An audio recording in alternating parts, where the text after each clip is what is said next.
औज़ुबिल्लाहि मिनश्शैतानिर्रजीम बिस्मिल्लाहिर्रहमानिर्रहीम अस्सलाम वालेकुम वरहमतुल्लाहि वबरकातुहू। जी मैं एक टॉपिक पे बात करना चाह रही थी कि फिर जो अक्सर लोगों को जो नॉन मुस्लिम्स हैं उनको ये बात बोल करके वर्गलाया जाता है ना, जो बेचारे इनोसेंट नॉन मुस्लिम्स हैं उनको नहीं पता होता है उनको, और जो सच में मुस्लिम्स और क्या कहते हैं नॉन मुस्लिम्स के बीच में झगड़ा पैदा कराना चाहते हैं वो लोग। ये देखिए सूरह तौबा है ना, 9 नंबर की सूरत है, 9 नंबर, सूरत नंबर 9, सूरह तौबा सूरत नंबर 9। तौबा का मतलब होता है द रिपेंटेंस, यानी पछतावा है ना, तौबा। और इसका तौबा का एक और भी वो है, तौबा, सूरह तौबा को सूरह बारात भी कहते हैं। बारात में अलहदगी, अल्लाह और उसके रसूल से अलहदगी। जो लोग अल्लाह और उसके रसूल की बात नहीं मानते ना, जो ख़राब काम करते हैं, गंदे काम करते हैं, ख़राब काम करते हैं, तो इसमें कई लोगों को इसमें वो कहते हैं कि ये कितनी ख़राब, ऐसा क्यों कहा नॉन मुस्लिम्स को के बारे में, तो उनको क्या कहते हैं वर्गलाया जाता है। वो इसके बैकग्राउंड, इसके जो पसे मंज़र में क्या हादसा था, क्या सिनेरियो था, क्या वाक़या था, नहीं पता है लोगों को। इसमें देखिए लिखा है ना, बस जब अशहरे हुरूम गुज़र जाए, यानी कि जो पाक महीने 4 गुज़र जाएं, 4 पाक महीने गुज़र जाएं, तो उस वक्त उन मुशरिकों को जहाँ पाओ कत्ल कर दो, उनको पकड़ो और मार डालो और कत्ल कर दो। क्योंकि कई जो मैंने उसमें यूट्यूब पर सुन रखा, उसमें कहते हैं, साफ कह दिया कि उनको कत्ल कर दो। और दाव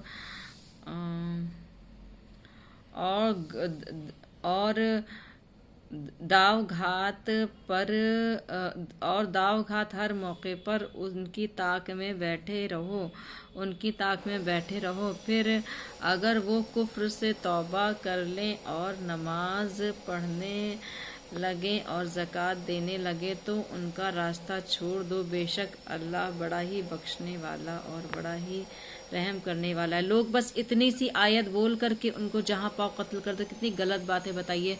इस चीज़ को किसी भी बात को ना मैनिपुलेट करके लोग कितना वर्गलाते हैं, और उसके आगे का क्यों नहीं बताते हैं लोग कि अल्लाह पाक उनको जहाँ, अगर वो सही राह पकड़ लें तो माफ़ करने वाला अल्लाह पाक छोड़ दें। फ़िलहाल कि दीन के मामले में किसी पर ज़बरदस्ती नहीं है, चाहे मुस्लिम हो चाहे नॉन मुस्लिम। खैर मुसलमानों के लिए तो है फ़र्ज़, अब नहीं पढ़ेंगे तो अपना ही बेड़ा गर्क करेंगे ना, जन्नत जहन्नुम अल्लाह ने पहले बता दी किताब में।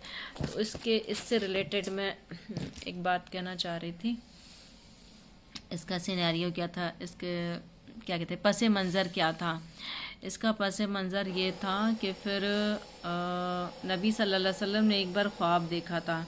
उन्होंने ख्वाब देखा था कि वो काबे का तवाफ़ कर रहे हैं, ठीक है, काबे का चारों तरफ चक्कर लाना। ये एक इबादत का हिस्सा आता है। हज़रत इब्राहीम अलैहिस्सलाम से शुरुआत की थी अल्लाह पाक ने, और उनके बेटे हज़रत इस्माईल अलैहिस्सलाम, उनको फिर इबादत के तौर पे फिर जब, तो उस वक्त जो है नबी सल्लल्लाहु अलैहि वसल्लम में 1400 या तो 1500 सहाबास को लिया था अपने साथ में, और उम्रा करने के लिए गए। क्योंकि जो भी ख्वाब देखते हैं ना, क्या कहते हैं, पैगंबरों के ख्वाब सच होते हैं।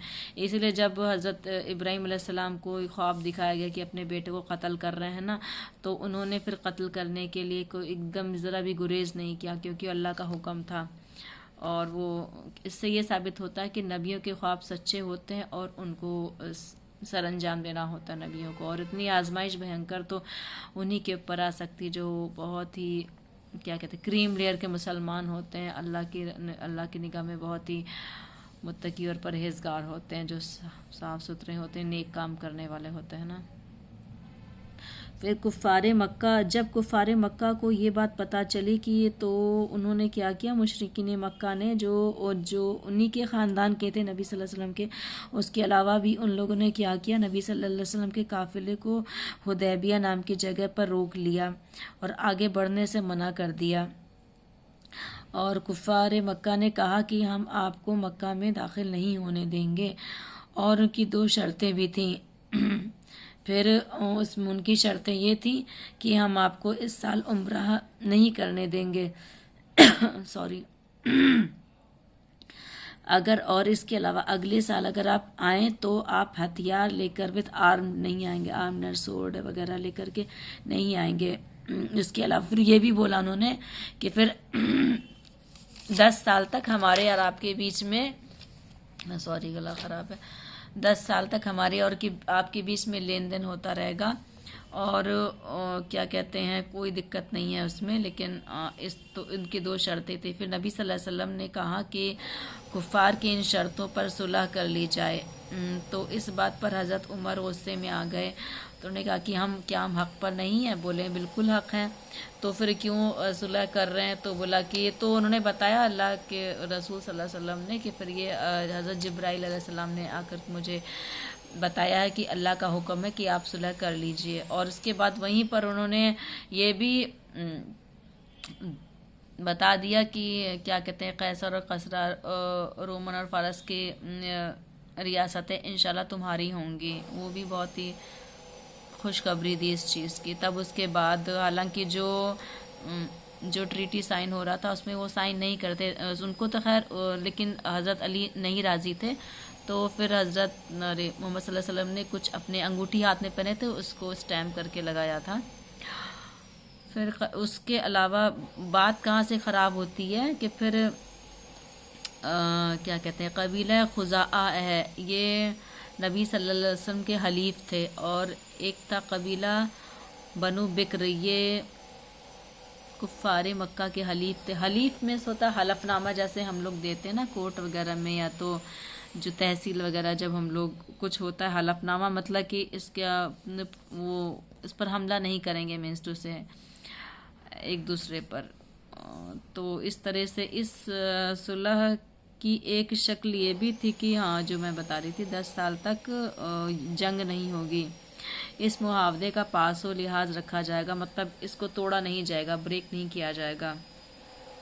پھر اس کا یہ سینیریو تھا کہ یہ آیت نازل ہونے کا اللہ پاک نے جو بتایا تھا، تو ان اللہ یحب المتقین، کہ اللہ تو متقیوں سے محبت کرتا ہے۔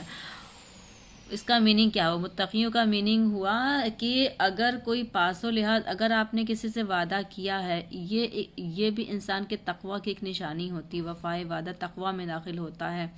اگر مطلب میں نے کچھ عہد کیا کہ ہم نیاز رکھیں گے اور یہ رکھیں گے وہ رکھیں، تو یہ اللہ سے وعدہ کرتے تو کہ اللہ پاک مجھے صحیح سیفٹی سے اس جگہ پہنچا دیجئے، 2 رکعت نماز پڑھوں گی، تو اس کا کوشش کرنا چاہیے پورا کریں، اور اگر کوئی کام شروع کرتے ہیں اس سے پہلے انشاءاللہ کہنا چاہیے۔ تو اس طریقے سے، اور لیکن یہ جو ہے وفائے عہد اسی کی قسم ہے، تقوی کی قسم ہے۔ تو انہوں نے جب بولا کہ مطلب کہ لین دین ہوتا رہے گا لیکن جنگ نہیں ہوگی، تو ٹھیک ہے، سب دونوں پارٹیز راضی ہو گئی تھی۔ پھر بٹ ہوا کیا تھا کہ پھر مکہ کے پاس ایک جگہ حجیر نام سے ایک جگہ ہے، وہاں پر بنو بکر جو میں نے بتایا تھا نا، 2 وہ تھے، کیا کہتے گروپ تھا، ایک لوگوں کا گروپ تھا، حجیر نام کی جگہ پر بنو بکر نے بنو خزاعہ پر حملہ کر کے ان کے بہت سارے لوگوں کو قتل کر دیا تھا، باقاعدہ پلاننگ کے ساتھ۔ باقاعدہ پلاننگ، کتنی گندی بات ہے، دیکھیے آج کل کے ماحول میں جیسے سب سمجھ رہے ہوں گے کہ ایسے کیا پوری دنیا میں آج کل چل رہا ہے۔ کفار قریش نے ان کو، یعنی کہ بنو بکر کو ہتھیار سپلائی کیے تھے، مہیا کرائے تھے کہ تم ان کو مار ڈالو، قتل کر دو۔ اور جب وہ لوگ شاید کیا نام ہے حرم میں بیٹھے تھے یا عبادت کر رہے ہوں گے نا، کیا نام ہے نبی صلی اللہ علیہ وسلم کے جو حلیف تھے خزاعہ کے لوگ، تو ان کو وہیں اسی جگہ پر قتل کر دیا۔ انہوں نے کعبہ کا بھی پاس نہیں کیا، لحاظ نہیں کیا، مطلب وہاں پہ قتل کر دیا۔ تو بات غلط ہے نا کہ آپ اگر معاہدہ کیا ہے 10 سال کا کہ پھر قتل نہیں ہوگا، جنگ نہیں کریں گے، تو انہوں نے کیوں توڑا یہ ٹریٹی؟ یہ غلط بات ہے نا، ان کو جو انہوں نے وعدہ کیا تھا اس کے خلاف کیا نا، وعدہ خلافی کی مطلب۔ پھر اس کے بعد کیا ہوا، کچھ لوگ جو بچ گئے تھے وہ بھاگ کر نبی صلی اللہ علیہ وسلم کے پاس گئے اینڈ سارا واقعہ بیان کیا، اور انہوں نے کہا کہ اس کے پیچھے کفار مکہ ہی ہیں سچ میں، اس کے بیک میں۔ پھر جا کر نبی صلی اللہ علیہ وسلم نے मुशरिकीन ने मक्का पर हमला करने का ऐलान कर दिया और उन्होंने कहा, क्योंकि उन्होंने अहद को तोड़ दिया था। अब जा कर के नबी सल्लम को गुस्सा आ गया, और फिर उसके अलावा फिर उन्होंने अल्लाह का हुक्म भी था, क्योंकि अल्लाह पाक अपनी बातें बहुत सख्त भी हैं, कई जगह कुरान की सूरतों में आ चुका है ना।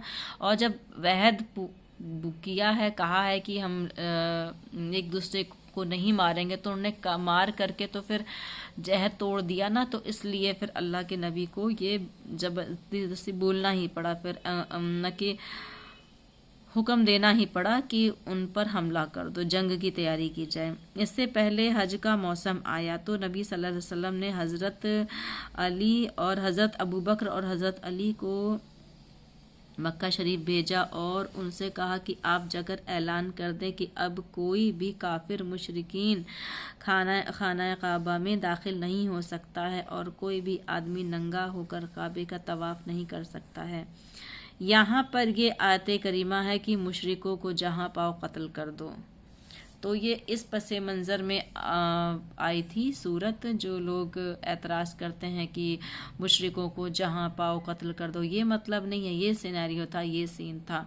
और जो लोग जिहाद लफ्ज़ को बहुत बदनाम कर रखा ना कि जो भी है जिहाद, लेकिन सच में देखा जाए तो जिहाद एक बहुत ही प्यारा लफ्ज़ है, अच्छा लफ्ज़ है। इसका सच में तो मीनिंग अच्छा है कि फिर इसको 3 बातों से देख सकते हैं कि फिर जिहाद का मतलब होता है अपनी जो अंदर की इनर पावर है इसको स्ट्रॉन्ग करना इन द सेंस कि फिर दुश्मन को हराना। क्योंकि हर मज़हब में ये बात बोली गई, जो अगर दुश्मन है बिला वजह, देखिए किसको कहते हैं दुश्मन जो आपको तंग करे, परेशान करे, आपके पीछे पड़ जाए हाथ धो करके, आपको मारना चाहे, आपके साथ कत्ल गारत करना चाहिए, बिला वजह आपके पीछे पड़ा, वही तो दुश्मन हुआ ना। आपकी बर्बादी देखना चाह रहा हो, मारना पीटना चाह रहा हो, आपको पूरी तरह से निस्तो नाबूद करना चाह रहा हो, इसी को तो कहते हैं दुश्मन ना। तो इसके एवज़ में अल्लाह पाक फरमा रहे हैं जिहाद, उसके ख़िलाफ़ आप जिहाद करिए।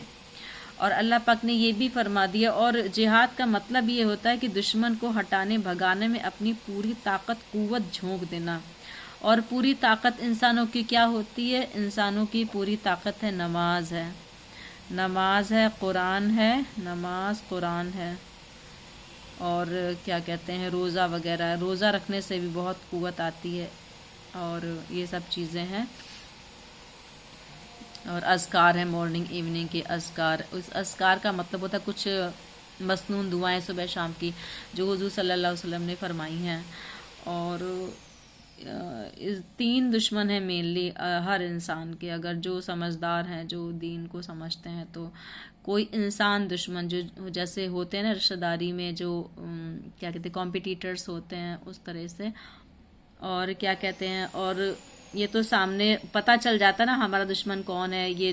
क्योंकि मैं फिर कहना चाहती हूँ कि फिर जो जादू टोना कौन करता है, तो आपके दुश्मन करते हैं, हमारे दुश्मन करते हैं। तो इन सब से बचने के लिए भी अल्लाह पाक ने ये दुनिया बनाई है एक दूसरे को आजमाइश करने के लिए ना। अल्लाह पाक ने कुरान में एक जगह कहा है कि फिर हमने तुम सब इंसानों को एक दूसरे पर आजमाइश के लिए पैदा किया, तो क्या तुम सब्र करोगे? तो इससे जाहिर तो हम इंसानों को कहना चाहिए हाँ अल्लाह पाक हम सब्र करेंगे, और बिना अल्लाह की इजाज़त के कोई किसी कुछ बिगाड़ भी नहीं सकता है। तो सच में तो हमारे भी कुछ आमाल होते हैं, कुछ कमज़ोरियाँ होती हैं, जिसकी वजह से दुश्मन हम पे हमला कर सकता है। और ठीक है, अल्लाह पाक ने उससे बचने के लिए भी बताया है किस तरह से आप सेव कर सकते हैं अपने आप को। तो जंग जो है 3 चीज़ों से होती है। कोई आपका दुश्मन इंसान हो दुश्मन आपका, छुपा हुआ दुश्मन यानी कि जो अंदर का जो हमारी जो विल पावर होती है ना, ईगो कहते हैं उसको, ईगो भी कह सकते हैं ना, नफ्स जो उसे कहते हैं ईगो, विल पावर। तो अगर विल पावर तो पॉजिटिव है तब तो ठीक है, अगर गलत तरीके से किसी को हानि पहुंचा रही, नुकसान पहुंचा रही है, तब भी गलत बात है। इसको कंट्रोल में करना चाहिए। और कंट्रोल कैसे कर सकते हैं? मुसलमानों के लिए बहुत ही आसान रास्ता है, ये चीज़ें फॉलो करके, ये 3-4 कुछ चीज़ें हैं, इनको फॉलो कर अपनी नफ्स को स्ट्रॉन्ग कर सकते हैं। اس چیز سے خوب عبادت کرنا چاہیے، گندا اندر کا شیطان مر جائے گا۔ اور تیسری چیز تو شیطان تو ہے ہی، جب سے حضرت آدم علیہ السلام کی پیدائش ہوئی اس ٹائم سے شیطان ہمارا دشمن ہے، اور شیطان ہی سچ میں تو دو انسانوں کے بیچ میں جھگڑا پیدا کراتا ہے، کیونکہ ہر انسان کے ساتھ اللہ نے ایک جنات پیدا کیا ہے، اور جنات کو اگر ہم اور روح بھی پیدا کی ہے ساتھ میں اللہ پاک نے، اس کی وجہ سے ہم زندہ ہیں، جیوت ہیں۔ اگر روح کی غذا کیا ہے؟ اللہ کی عبادت، پوجا پاٹ جو بھی ہے، قرآن ریسائٹیشن، اگر ہم نہیں پڑھیں گے تو ہماری روح کمزور پڑ جائے گی، اور شیطان ہماری روح کے اوپر، ہمارے جسم کے اوپر قبضہ کر لیں گے اور ہمیں نقصان پہنچا سکتے ہیں۔ تو ان تینوں چیزوں سے لڑنے کے لیے جہاد ورڈ یوز ہوا ہے، اور آج کل کے ماحول میں لوگ جہاد کو بہت ہی گندے طریقے سے دیکھتے ہیں، بلکہ جہاد میں ایسا کچھ بھی نہیں ہے۔ تو یہ اس صورت کا پس منظر تھا، جو لوگ سوچتے ہیں کہ پھر کیا کہتے ہیں مشرکوں کو جہاں پاؤ قتل کر دو، بلکہ ایسا نہیں تھا۔ اس بات کے پیچھے یہ حکم تھا کہ پھر اس وجہ سے یہ آیت اتری تھی۔ السلام علیکم ورحمۃ اللہ وبرکاتہ۔